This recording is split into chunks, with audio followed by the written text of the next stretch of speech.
Hi friends, welcome back to Telugammayi vlogs. శనగలు capsicum curry ఎలా ready చేసుకోవాలో ఈ వీడియోలో చూసేయండి. నచ్చితే కనుక మీరు కూడా ట్రై చేయండి. ఫస్ట్ స్టవ్ ఆన్ చేసుకుని కడాయి పెట్టుకోవాలి. కడాయిలో ఆయిల్ వేసుకుని ఆయిల్ హీట్ అయిన తర్వాత అందులో ఉల్లిపాయలు పచ్చిమిరపకాయలు వేసుకున్నాను.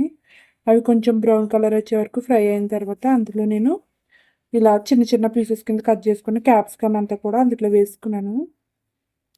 క్యాప్సికమ్ అయితే నేను ఇలా వీడియోలో చూపించినట్టు కటింగ్ చేసుకోవాలి.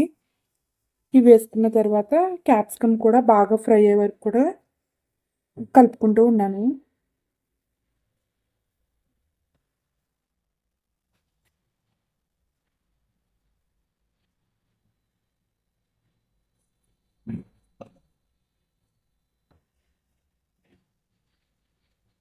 ఇలా ఒక 10-15 నిమిషాలు ఫ్రై చేసుకున్న తర్వాత క్యాప్సికమ్ బాగా ఫ్రై అయిపోయింది. ఇందులో నేను ఉడకబెట్టుకున్న శనగలు వేసేసుకున్నాను.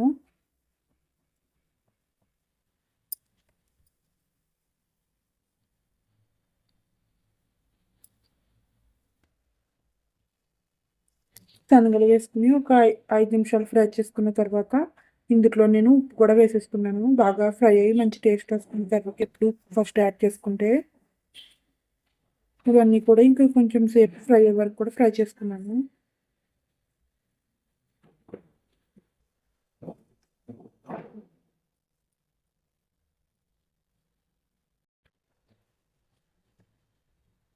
ఇలా కొంచెం సేపు ఫ్రై చేసుకున్న తర్వాత ఇందులో నేను ఒక టమాటాని ఇలా చిన్న చిన్న పీసెస్ కింద కట్ చేసుకుని వేసుకున్నాను.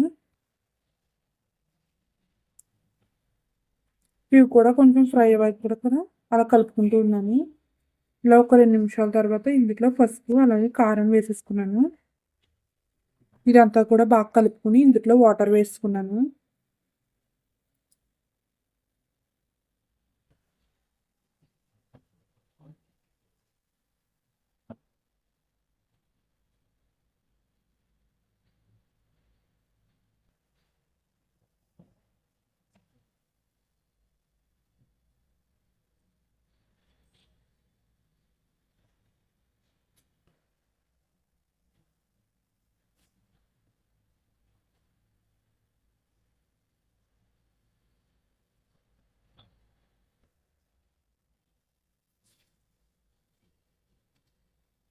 ఇలా సరిపడినంత వాటర్ వేసుకున్న తర్వాత దీన్ని మూత పెట్టేసుకుని ఒక 10 నిమిషాల వరకు అలా ఉడకనిచ్చాను.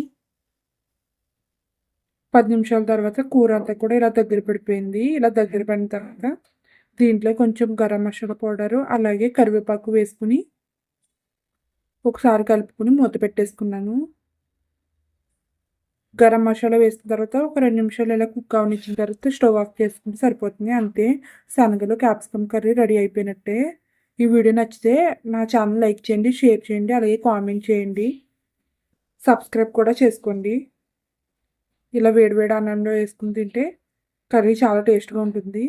Please support my channel.